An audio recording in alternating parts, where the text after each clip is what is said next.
السلام عليكم.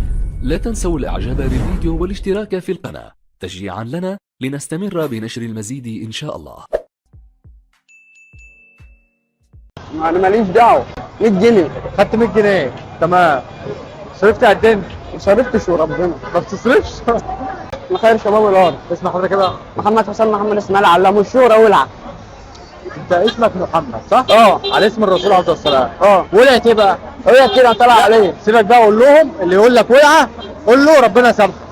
انت اسمك محمد. ماشي. على اسم مين؟ سيدنا محمد. الله ينور عليك. محدش كامل غير مين؟ غير سيدنا محمد. يبقى انت على اسم احسن واحد في نزل على الارض. تمام؟ يبقى انت ايه؟ اسمك ايه؟ محمد حسام. ولعه دي مش ايه؟ مش بتاعتي. مش بتاعتك. يبقى اللي يقول لك ولعه تقول له ايه؟ الله يسامحك. الله يسامحك. الله ينور عليك. خدت هديه كام بقى يا عم محمد؟ ان شاء الله. طب انت محوشهم ليه؟ ايه؟ محوش ال 100 جنيه ليه؟ كده ممكن ندي لاخويا بيجيب له هدوم مثلا. ان شاء الله. يعني انت بتجيب الهدوم لنفسك؟ اه والله؟ ما شاء الله. بتقول ايه بقى؟ انت بتصرف بتروح على القهوه وتقعد على القهوه الكلام ده ولا ايه؟ الماتشات بس. ماتشات بس ما بتقعدش على القهوه وتصرف ال 100 جنيه زي تمام ما شاء الله. طب انت بقى تقول ايه؟ اللي هم بيصرفوا نفسهم بسرعه. ايه يعملوها يدخلوها حاجه مفيده. يحولوها مثلا للزمن. الله ينور عليك. بتصلي بقى يا محمد؟ اه ان شاء الله.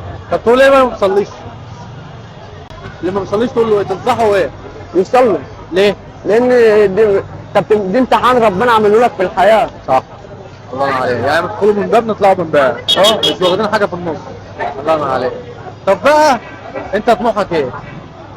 نفسي نحقق احلام امي تبقى فخوره بيا وابويا فخور بيا. ما شاء الله. واحنا كلنا نكون فخورين بيك ان شاء الله. طب طموحك ايه بقى؟ ايه؟ طموحك ايه؟ يكون طيار. طيار ان شاء الله. طب تقول ايه بقى اللي ما عندوش طموح؟